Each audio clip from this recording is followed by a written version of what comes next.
Bueno, después de 3 vuelos en 10 horas, ya estamos en el archipiélago más septentrional de todo el planeta Tierra. Estamos en Spitsbergen, amigos. En el extremo norte, el que está habitado, tengo que aclarar que también está la tierra de Franz Josef. Sin embargo, allá no hay población permanente, pero aquí sí la hay. Justo al lado del carrusel de las maletas, el representante de esta tierra da la bienvenida a los recién llegados, el oso polar. Hay más osos polares que personas aquí, en Svalbard. Bien, es momento de conocer el lugar. ¿En dónde nos encontramos en este momento? Longyearbyen es la capital de Svalbard. Esto ni siquiera podría ser llamado un pueblo bajo los estándares continentales. La población del mayor asentamiento del norte es de solo 2.144 personas. Ellos ni siquiera tienen que colocar candados en sus bicicletas cuando las dejan en la calle. Cualquiera podría llevárselas, pero aquí nadie roba, porque todos se conocen. Ellos no cierran sus puertas ni las puertas de los autos. Todas las casas se encuentran sobre montones a causa del permafrost. Aquí 10 meses al año el suelo está cubierto de nieve, así que las motonieves son perfectas para este tipo de clima. También hay trineos de perros en este lugar. Aquí los gatos están prohibidos por la rabia. Pero en general no te sientes como si estuvieras aislado en este lugar. Hay una tienda de recuerdos, con un oso polar en la entrada, por supuesto, 2 tiendas de abarrotes, un par de restaurantes y un par de hoteles. En total, hay varias docenas de casas de colonizadores a lo largo de la calle central, a la que llaman la calle.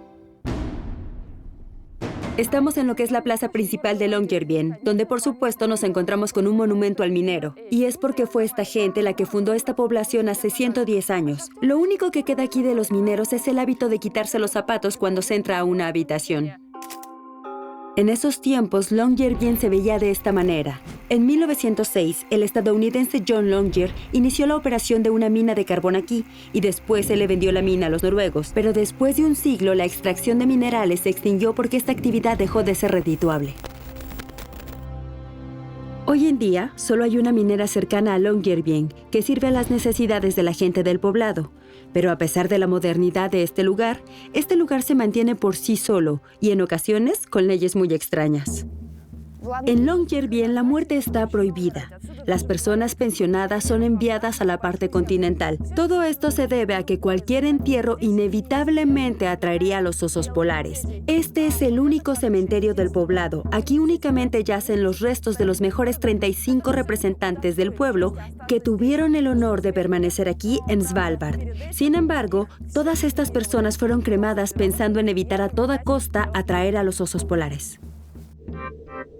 La razón es el permafrost. En estas regiones polares se extiende hasta 600 metros de profundidad y puede preservar todo lo que está dentro de ella en su forma original. Así que, ¿por qué no tomar ventaja de la situación?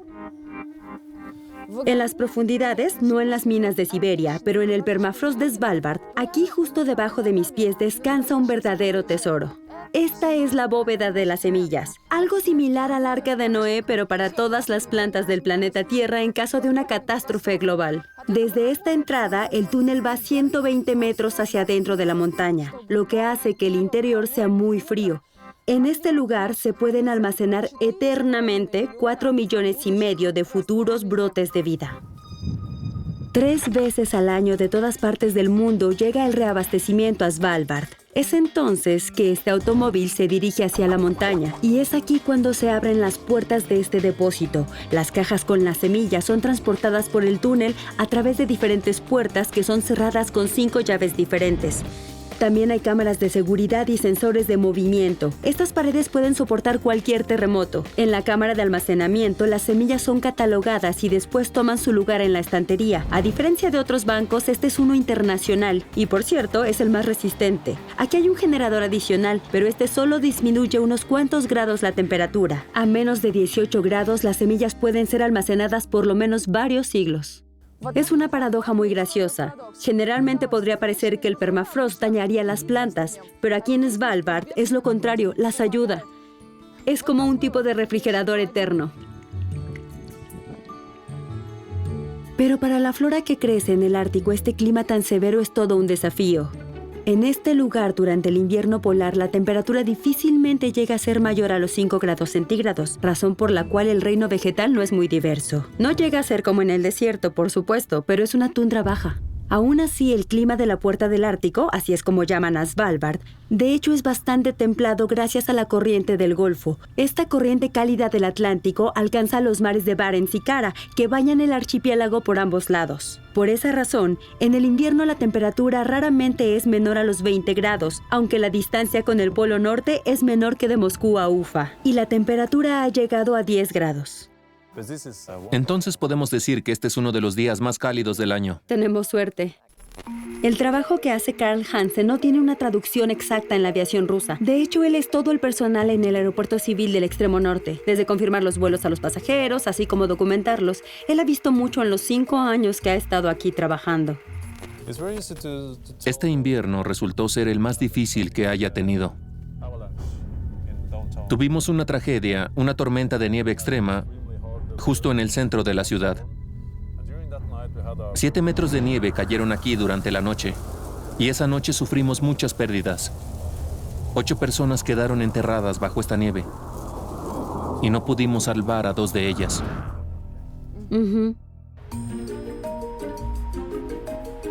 Svalbard es donde el viento polar frío y el viento cálido del mar se encuentran, creando fuertes vientos en el invierno y poca visibilidad en el verano.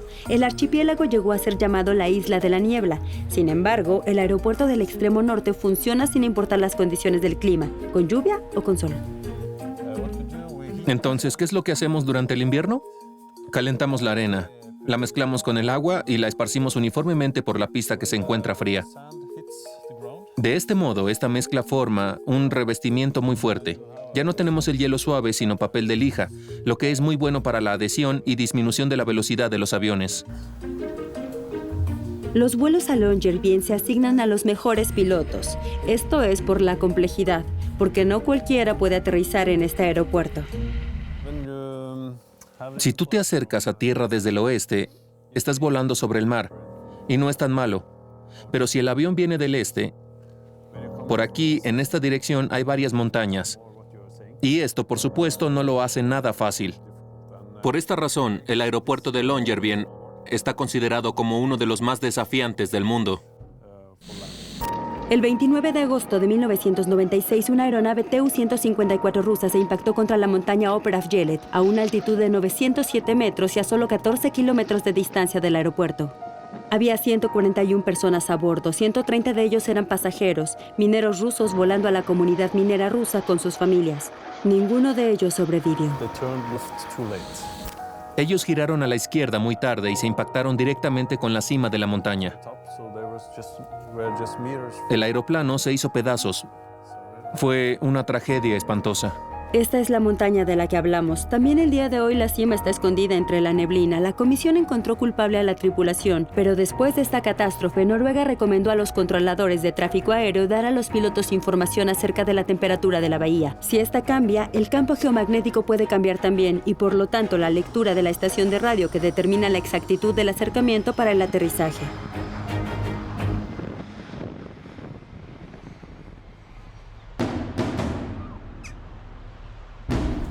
En Svalbard el clima cambia muy rápido. En este momento el mar está un poco agitado, pero aún así nosotros podemos continuar nuestro viaje al misterioso pueblo fantasma de Pyramiden.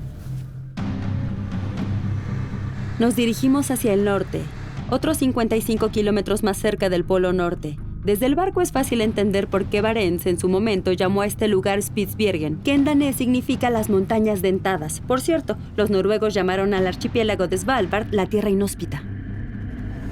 Es 10 de junio. Estuve a punto de ser lanzada desde el barco. Es terrible.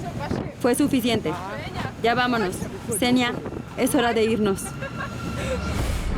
¿Y si ahora no es fácil viajar por aquí? ¿Cómo pudo haber sido en 1893, cuando el noruego Fridtjof Nansen llevó a cabo uno de los primeros intentos de alcanzar el Polo Norte desde aquí? No me lo imagino. Después de un viaje de 2 años, la embarcación de Nansen terminó enganchada al hielo. Entonces el investigador decidió que iba a esquiar los 780 kilómetros que le faltaban, pero este también fue un intento fallido. La expedición se estaba congelando, perdieron perros y fueron atacados por osos. Ellos regresaron de 86 grados de latitud al norte, cuando estaban a 400 kilómetros de llegar al Polo Norte. Les llevó a los viajeros casi 1 año y medio en regresar a tierra continental. Los 90 grados se conquistaron solo 13 años después por Frederick Cook o Robert Peary. Los historiadores aún tienen dudas sobre esto. Wow. Wow. ¿Cómo está, señor capitán? Hola, yo soy Stan. Soy Sasha. El gusto es mío. Me da mucho gusto conocerte. Puedes tomar el asiento junto a mí. Gracias. Stan Poussin es un noruego de Tromsø, pero ya lleva la mitad de su vida pasando la mitad del año en estas aguas. A decir verdad, no exactamente la mitad del año. Son solo 4 meses, de mayo a septiembre. Por supuesto, los icebergs son generados por los glaciares todo el tiempo. Y tú necesitas estar en guardia por esta razón. Una colisión, aún con un iceberg pequeño, dañaría una embarcación porque nosotros viajamos a 20 millas náuticas por hora.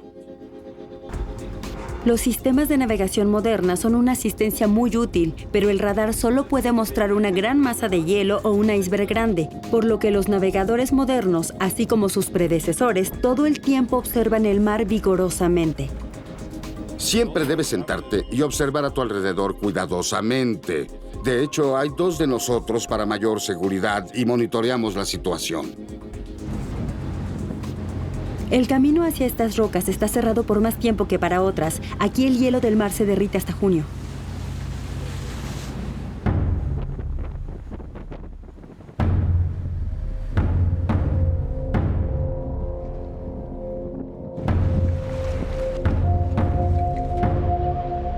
Hasta 1998, esta fue la mina de carbón del extremo norte y ahora, en este momento, todo esto es solo un pueblo fantasma abandonado. Así es como lo que en un momento fue el más grande pueblo ruso de Svalbard se ve ahora. En un momento este poblado fue llamado la perla del archipiélago, amplias calles llamadas los Campos Elíseos, la Casa de la Cultura y el Hospital Psiquiátrico. Así es como llamaban a este edificio. De hecho, solía ser un hostal para visitantes y ahora lo es, pero para las gaviotas.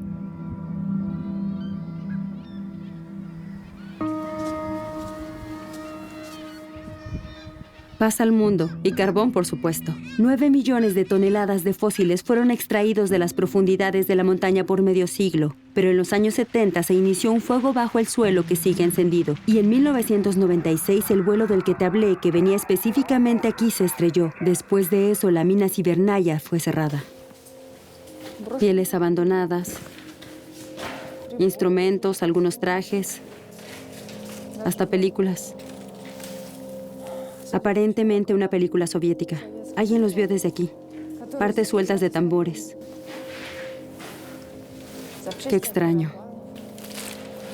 Se siente como si la gente estuviera saliendo de este lugar, como si tuviera prisa de dejarlo todo atrás. Este tipo de lugares asusta, pero al mismo tiempo son muy atractivos. Es un lugar muy extraño. Es en un lugar como este que de repente y con mucha intensidad puedes sentir lo frágil que es la civilización humana. Hubo vida aquí y la vida desapareció.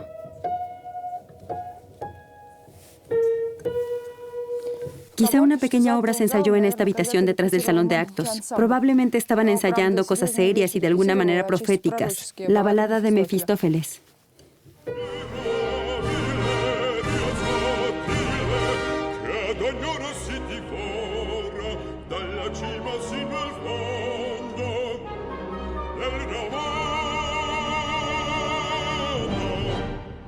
En Fausto la gente murió por metales preciosos, pero aquí todo empezó y terminó gracias a otro tipo de oro, uno negro. No, este lugar no está maldito. No es Pripyat ni tampoco Chernobyl. Denis Bovarikin es de Barnaul, pero ya lleva 2 años viviendo en este lugar, trabajando como guía de turistas. La gente convirtió esto en un sitio turístico en 2007. Los animales no le temen a la gente, porque en verdad ellos han perdido esa costumbre. Ellos no entienden el peligro que se encuentra junto a ellos. Un hombre con un rifle, pero como sea. Esto ni siquiera es un poblado, es la naturaleza, solo que rodeada de edificios, eso es todo. Los guías locales se encuentran con los animales salvajes tanto como los turistas. Además de los zorros del Ártico, también vienen aquí focas, morsas y osos polares. Observa la distancia que hay con este depredador. Es de más o menos 100 metros. Estamos muy cerca de la ruta por la que migran. Ellos pasan por aquí y en ocasiones entran a la aldea. Por esa razón, todas las personas tienen una pistola de bengala o un rifle. ¿Podrías mostrarme? Está bien, yo te lo mostraré. No me lo Mira, llevaré, es un ¿de Los acuerdo? 4. Sí, es un arma soviética, pero es muy práctica. Su uso es necesario. Te mostraré. Le quito el seguro, la cargo y disparo. Conservado es la palabra que mejor le va al pueblo de Piramiden. Y no es la gente quien lo conserva, sino el norte mismo. Las temperaturas bajo el nivel de congelación y la ausencia de bacterias, esto es lo que conserva con tanto cuidado este icónico lugar. ¿Ves este edificio? Si entras, ahí encontrarás muchas gaviotas que llevan muertas mucho tiempo, pero siguen intactas como si hubieran sido disecadas, como eran en vida. Bueno, eso es todo.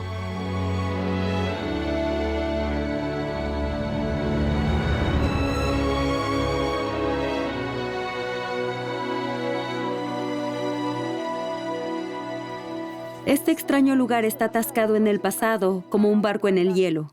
Pero la apoteosis de este pasado está aquí. Un monumento a Lenin. Este es el extremo norte de Lenin en el mundo. Él ve con confianza hacia el futuro. El futuro que este poblado no tiene.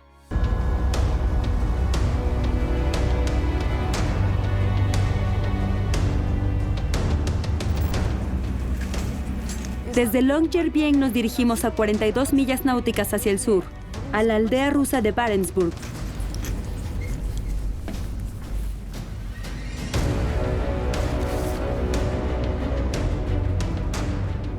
Svalbard se convirtió en su totalidad en parte de Noruega después del Tratado de Svalbard en 1920, pero al mismo tiempo a las partes que firmaron el tratado, incluyendo a Rusia, se les dio el derecho de estar presentes en el archipiélago para la explotación de los recursos naturales. En otras palabras, Rusia puede estar aquí mientras esté produciendo carbón, por lo que Barentsburg es naturalmente una comunidad minera.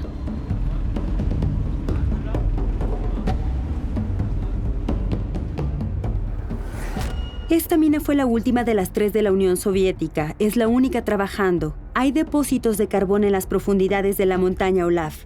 Y Barentsburg se encuentra en su cima. El puerto está exactamente a 264 pasos de la ciudad. De hecho, Rusia solamente tiene 251 kilómetros cuadrados del archipiélago. Por ejemplo, esta área es 10 veces más pequeña que Moscú y la mayoría de los kilómetros cuadrados se encuentran aquí. Así que podríamos decir que Barentsburg es la capital de Rusia en Svalbard.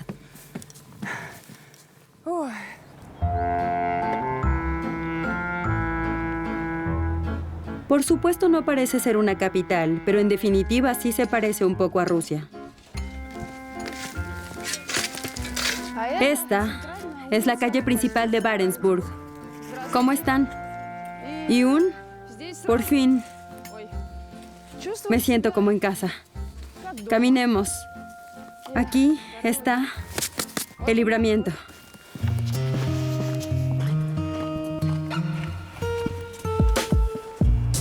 Este asentamiento es el segundo más grande después de Longyearbyen. Su población es de más o menos 400 personas y la mayoría son mineros. Aquí están Alya, Dasha y Natya, hijos de mineros, buscan flores polares muy raras. ¿Cómo están? ¿Por qué no están en la escuela? Tenemos vacaciones. ¿Tienen vacaciones? Pues sí, es verano. Las capas del invierno me hacen olvidar del verano. Pero aquí tienen una creencia. Cuando esta inscripción aparece de entre la nieve, es temporada de verano. Las noches del verano se retiran. Durante las noches polares, tú te despiertas cada mañana y no puedes entender si es de día o de noche. Los chicos siempre llegan tarde a la escuela. Íbamos a la escuela en autobús. ¿Por qué van a la escuela en autobús? Porque está oscuro y los osos pueden atacarte de noche. Los niños son niños en el Ártico. Ellos caminan y no usan pantalones cortos ni faldas. Y hacen preguntas que los niños no hacen. ¿Qué quiere decir eso de comunismo? Bueno, aquí lo dice. Nosotros estamos con el comunismo. ¿Por qué estamos con el comunismo? Pero hay carbón aquí. El carbón es la mayor riqueza que posee el archipiélago. En esta crónica de los años 70 se pueden ver las minas de Barentsburg cuando Rusia comenzó a desarrollar estos depósitos en 1932. La única otra mina que Rusia tuvo aquí fue la de Donbass. Ahora se sabe que el carbón del Ártico no es nada barato. Nuestra mina es peligrosa más allá de cualquier categoría. Hay peligro de metano, sacudidas en las minas de carbón, sacudidas en las montañas. ¿Qué quieres decir? Pues son manifestaciones de presión subterránea. Denis Sherba es un minero de Donbass, pero por muchos años él ha sido el responsable de la mina de carbón de Svalbard. ¿Y por qué es tan alto aquí? Pues porque aquí hay montañas.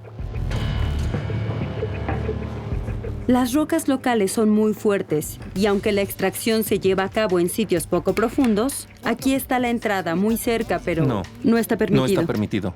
Categóricamente no se nos ha permitido entrar a la mina. Desde el 89, 47 mineros han muerto en estas paredes.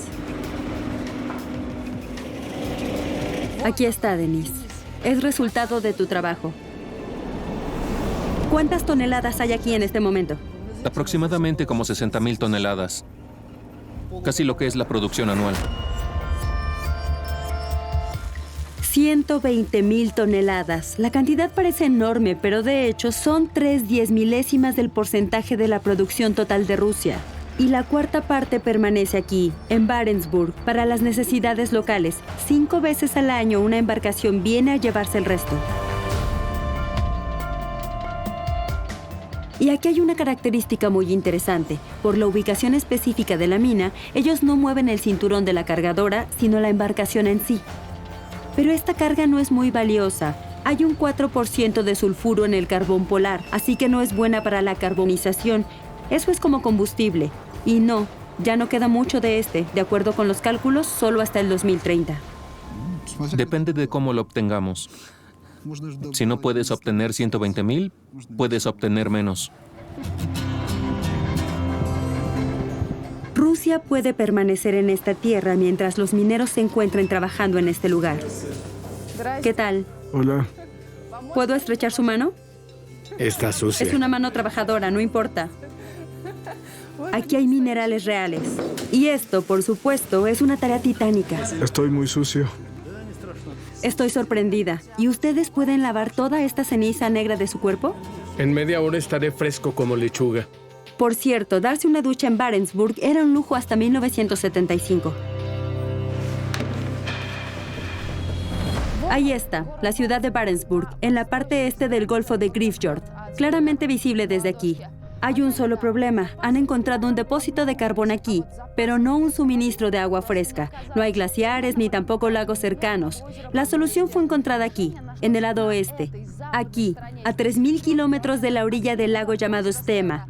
Y el agua la llevan desde aquí. Al principio se transportaba el agua sobre la tierra, pero ahora va por debajo del agua y cubre otros 5 kilómetros a lo largo del fondo de la bahía, a una profundidad de 145 metros. Pero el agua está en Barentsburg en este momento.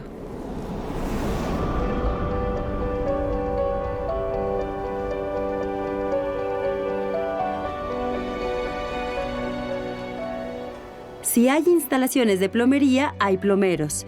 Y por supuesto no voy a perder la oportunidad de convivir con los plomeros del extremo norte de Rusia. Después de una caminata de 1 hora y media sobre los tubos de agua, se puede ver una casita solitaria más adelante en medio de la nada. Por fin, aquí están nuestros héroes. ¿Cómo están, señores? Yo soy Sasha. Gusto en conocerte. Mucho gusto. Pero díganme, ¿cómo es ser plomero en el Ártico? Pues verás, Pavel es de Ucrania y Dmitry es de la región de Vologda. Y por años han sido los responsables del funcionamiento de las líneas de agua del extremo norte ruso. esto es la cosa más básica. Si algo se rompe, entonces no habrá vida en Barentsburg. No habrá suministro de agua, no habrá electricidad, no habrá nada. ¿Y cómo funciona? ¿Podrían mostrarme? Sí, Dimi te mostrará. Yo tengo que irme.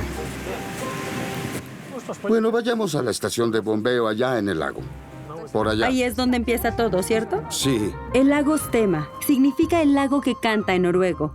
Me parece muy pequeño, pero tiene una profundidad mayor a los 10 metros. El fondo de este lago nunca se congela, aún en el invierno polar. Y cuéntame, ¿esta agua se puede beber? Sí, puedes beberla directamente.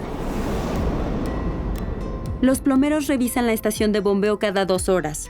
El suministro del agua requiere de un cuidado responsable en un día de verano y durante la noche polar. se dice que un plomero debe llevar un rifle. Pues los osos son los costos colaterales. ¿Tú llamas a los osos polares costos colaterales?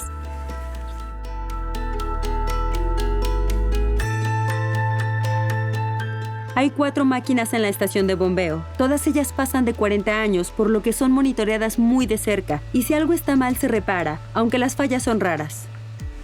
¿Y dónde está la válvula principal, la que enciende y apaga el suministro total de agua en el pueblo de Barentsburg? Ahí está, justo a tu lado. ¿Es esta? Sí.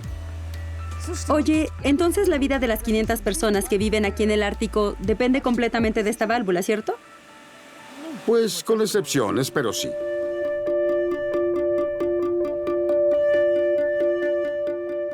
Para garantizar una vida cómoda allá, estos modestos plomeros viven en este lugar. Esto es muy acogedor y caliente. En días hábiles y días festivos. ¿Aún tienes la decoración de Año Nuevo? Sí. ¿No quitas el árbol de Navidad? Soy muy flojo para hacerlo. Qué flojera quitarlo. Bueno, está bien, tú tienes nieve todo el año hasta junio. Pavel, hola otra vez. Hola, nosotros tenemos Año Nuevo todo el año. Como una prueba de resistencia y por entretenimiento, Pavel cosecha cebollas en la ventana y bebe té caliente ahora que hay mucha agua. Ellos son los primeros consumidores del suministro de agua. ¿Qué es lo que ustedes hacen para sobrevivir? Pues nos traen comida una vez al mes. Ya sea por helicóptero, por agua o en motonieves. Como sea una vez al mes tenemos comunicación con el mundo. Y eso es todo. Todo.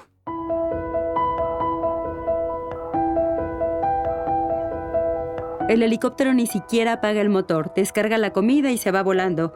Y ellos se quedan completamente solos. Entre los turnos de la estación de bombeo, cada uno de estos ermitaños hace lo que puede, ahora que la tecnología también ha llegado hasta aquí. Y el salir de aquí no es tan sencillo. Pues la estación no puede quedarse desatendida. ¿Salir de aquí? Tuvimos una revisión médica en febrero y hemos ido a comprar víveres un par de veces. Pero toman turnos, ¿cierto? De vez en cuando. Pues tomamos turnos. Por supuesto. Uno a la vez. Nos vamos y salimos uno que otro año. No sé. Alguien puede pensar que esto es difícil. Ya nos acostumbramos. Pero me gusta aquí. No hay alboroto.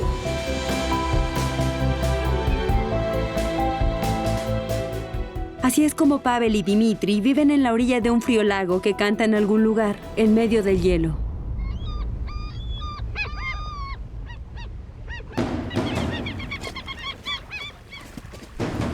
Parezco el gato con botas en estos lugares. Me las dieron por alguna razón, aunque no entraré a ningún pantano el día de hoy. Solo iré a un glaciar. Amigos, hola. Hola, Soy Sasha. yo soy Gleb. Gleb Tarasov es de la capital del norte, pero en los últimos 2 años él ha estado a cargo de la investigación hidrometeorológica en un lugar mucho más al norte, Svalbard. Tú no puedes verlo ahora. Está detrás de la montaña. Este se llama Aldegonda. El IR significa 10 kilómetros cruzando la bahía a lo largo de las aguas frías del Ártico. ¿Un traje seco? Creo que estoy lista. Es una condición esencial para este viaje.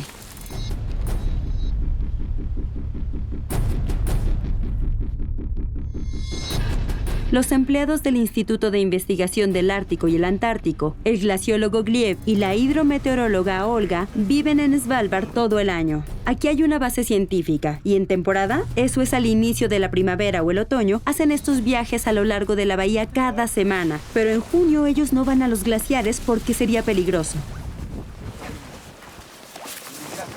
Muy bien, ¿al glaciar? Pero el cruzar la bahía es solo el inicio de nuestro viaje. Ahora tenemos mucho camino por andar en este valle de piedra. Algún tipo de hueso.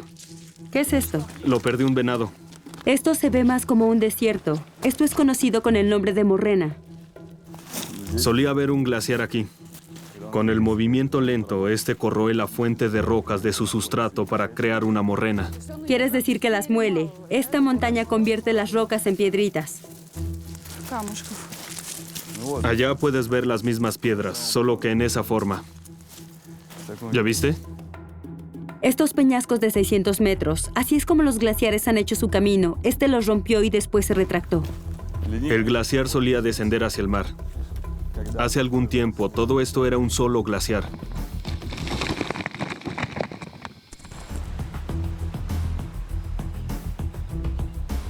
Así es como todos solían imaginarse los glaciares. Una enorme pared de hielo saliendo del agua.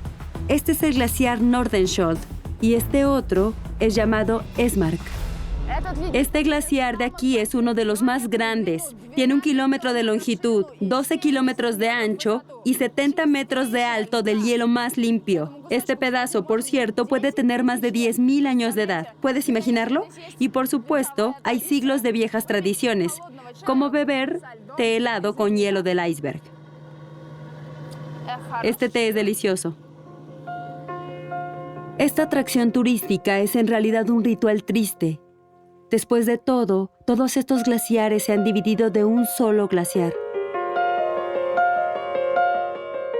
El compositor italiano Ludovico Einaudi compuso una triste elegía para el Ártico y la ejecutó justo en el Ártico, a unos cientos de metros del iceberg Esmark. Una organización ecológica llevó a cabo esta hermosa campaña con la intención de atraer la atención a la desaparición de los glaciares.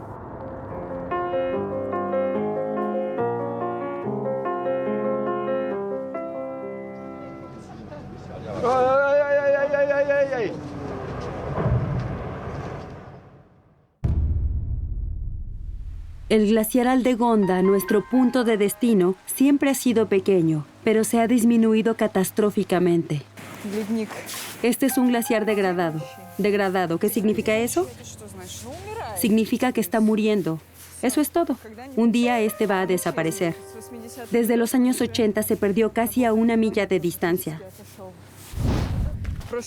El año pasado, 7 millones de metros cúbicos de agua se derritieron. Si tomas como referencia las piscinas olímpicas, vamos a saltar. Gracias. Entonces se podrían llenar casi 3.000 piscinas con esta agua. El agua está por todas partes. Esta es la temporada de ablación. Eso quiere decir que el derretimiento del verano aún no se inicia. Y después de casi 2 horas de caminar, finalmente pisamos la nieve. Este es el iceberg en sí. ¿Estamos poniendo un pie en el glaciar? Sí, sí, así es. Amigos, estamos en un glaciar en el Ártico.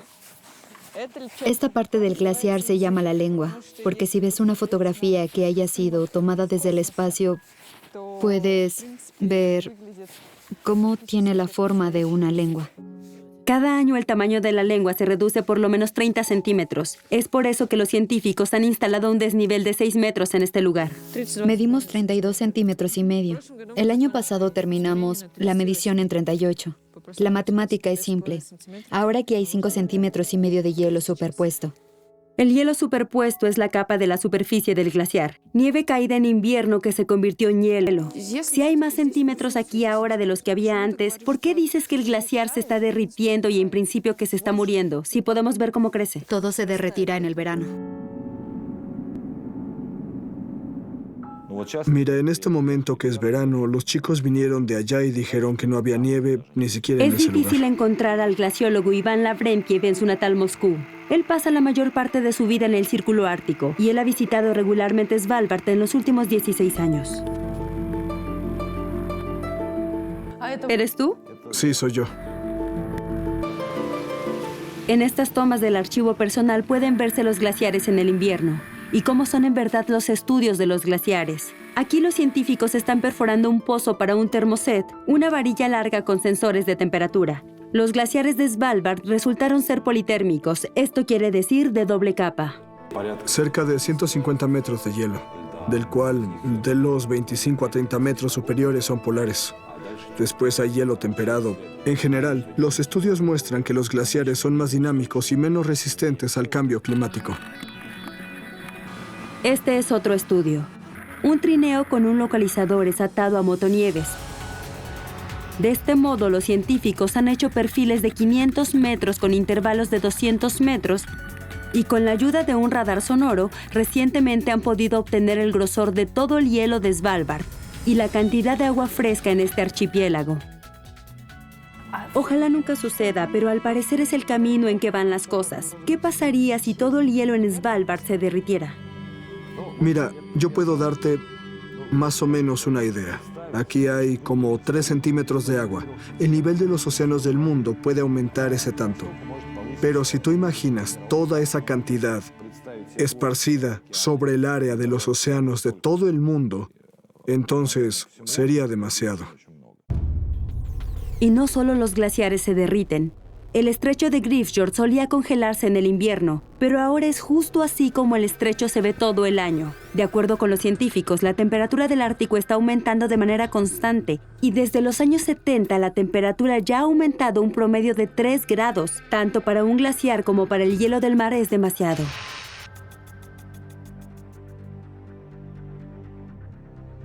Todos los miembros de las expediciones del Ártico pueden ver, aún desde sus embarcaciones, que la cantidad de hielo en el océano Ártico ha ido disminuyendo, así como que el área más grande está cubierta con agua. Entre más se calienta la atmósfera, se causa más derretimiento. En septiembre de 2002, el máximo del verano que había sido predicho para finales del siglo XXI ya había sido sobrepasado. El área del hielo en el mar ha disminuido más de 2 veces, de 8 a 3.6 millones de kilómetros cuadrados. Y esta información muestra que pronto el hogar de los osos polares desaparecerá. De hecho, aquí podemos ver una gráfica que nos muestra los cambios que sufre el hielo en el mes de septiembre, aproximadamente hace 100 años. Aquí podemos ver el momento en que ya no habrá hielo en el verano. De acuerdo con esta gráfica, este momento será alrededor del año 2070. ¿Pueden creerlo? ¿El Ártico sin nieve y sin hielo? ¿No? Pues está sucediendo. Aquí en el glaciar, los pronósticos son difíciles de creer. Gleb, ¿esto siempre es tan aterrador? No, usualmente usamos una herramienta de perforación. Ya veo, tuvimos Mira, suerte. aquí tienes un glaciar para ti. ¿Esto es hielo de glaciar? Sí. Pero resulta que el mismo hielo puede decirnos mucho sobre la situación en la que se encuentra.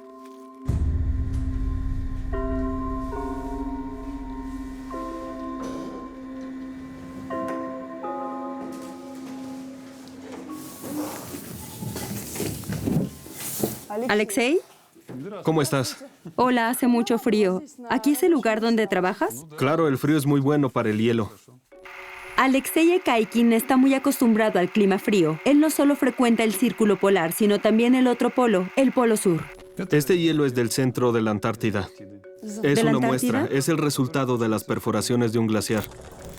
A diferencia del Ártico, la Antártida todavía no se derrite. Por el contrario, esta crece hasta 2 centímetros al año. En el 2012, los científicos perforaron justo aquí en el lago Vostok, pero el trabajo no estaba enfocado únicamente en el lago mismo, sino también en el hielo que se encontraba en el camino del lago a una profundidad de 3 kilómetros. ¿Cuál es la edad de este hielo? Pues este tiene aproximadamente 400.000 años. Oye, ¿me permitirías tocar esta belleza? Claro. 400.000 años Con de cuidado. antigüedad. Sí. Mira este pedazo de hielo. ¿Para qué lo necesitas? Para entender qué está pasando ahora y qué va a pasar en el futuro, se debe estudiar el clima del pasado. Uno de estos métodos es solo perforar un glaciar y estudiar este hielo del centro. El hielo se acumula gradualmente y forma capas. Y como los 3 anillos, estos proveen información acerca del mundo en donde crecen. El agua está formada de diferentes tipos de moléculas, ligeras y pesadas. Todas ellas son estables, y la concentración de isótopos pesados de agua, de hecho, habla de la temperatura del aire en el pasado. Para iniciar la extracción de información de esta tarjeta de memoria de hielo, los científicos primero cortan el centro en pequeñas muestras. Ellos trabajarán con estos trozos de hielo. Estas muestras parecen hielos para bebidas. Bueno, por supuesto que sí, porque es hielo. En verdad lo es, pero de hecho es algo inusual. Y lo vamos a descubrir ahora. Por primera vez en 400.000 años, este hielo va a ser expuesto al calor. Para empezar, se necesita derretir el hielo. Ana, mira, nuestro hielo está casi derretido. Ahora empieza tu trabajo. Así es, vamos a analizar la firma isotópica de nuestra agua. Y para esto vamos a necesitar verter las muestras en pequeños tubos de prueba. ¿Y ahora vas a continuar tu trabajo? Sí. Este trabajo requiere únicamente de 900 nanolitros. En otras palabras, solo un par de gotas de esta increíble agua del pasado. Y ahora llevamos las muestras a otro aparato.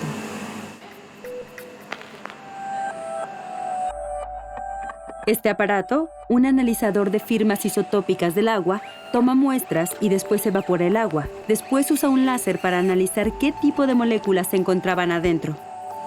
Para empezar, la firma isotópica depende de la diferencia de la temperatura entre los puntos de inicio y final de la trayectoria de la masa de aire, cuando la nube vuela del océano al centro de la Antártida.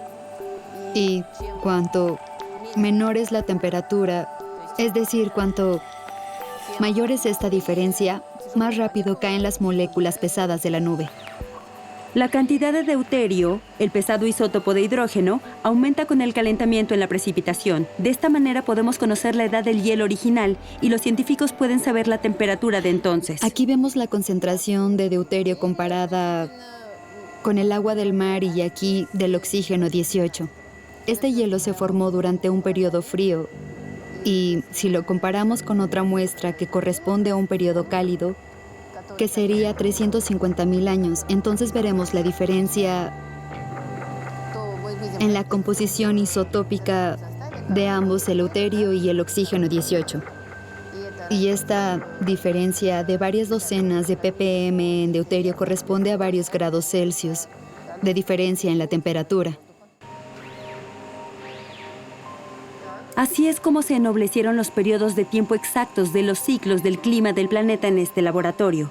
Pero de acuerdo con estos cálculos, el calentamiento actual tuvo que haber terminado hace algunos miles de años y solo está ganando su momentum. Y la respuesta del por qué también está en el hielo. En estas burbujas de aire ha habido gases invernadero por más de 800.000 años. Y este sustancial periodo de concentración de CO2 en la atmósfera ha variado de 180 a 300 ppm.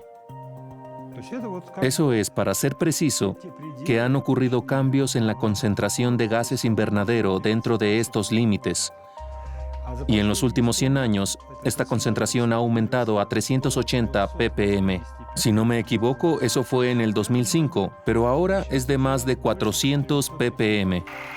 Esto es del centro del lago Vostok. Lo obtuvo Vladimir Lipenkov, quien por primera vez ha probado la relación directa entre el calentamiento y la cantidad de dióxido de carbono, y que hace 100 años se ha visto afectada no por la órbita ni por el eje del planeta, sino por el hombre. Aunque detuviéramos todas las emisiones de gases invernadero hacia la atmósfera en este momento, el proceso ya se ha iniciado y tomará al sistema mucho tiempo para poder retractarse. Eso quiere decir que el calentamiento continuará. Mientras tanto, a pesar del verano, el glaciar Aldegonda sigue cubierto de nieve, y el día de hoy, a causa de esta nieve, nosotros no podremos subir hasta la lengua. Ahí hay un pozo, y está cubierto con una delgada capa de nieve. Tú puedes seguir y eso es todo. Te caes ahí dentro. Ahí se acabó todo. Sí. Habrá más y más pozos y grietas en estos lugares, y una vez que a este glaciar se le dio el nombre de Aldegonda, en honor a la valiente princesa portuguesa que se embarcó a la distante Svalbard, el glaciar ha vivido por millones de años, pero como la princesa que ya no vive, pronto él puede desaparecer. Bueno, así es. Después de todo, el glaciar no es un desierto muerto, sino todo un organismo viviente. Así es, este respira, vive, nace y muere. Y puede volver a vivir. ¿Pero podrá llegar a hacerlo?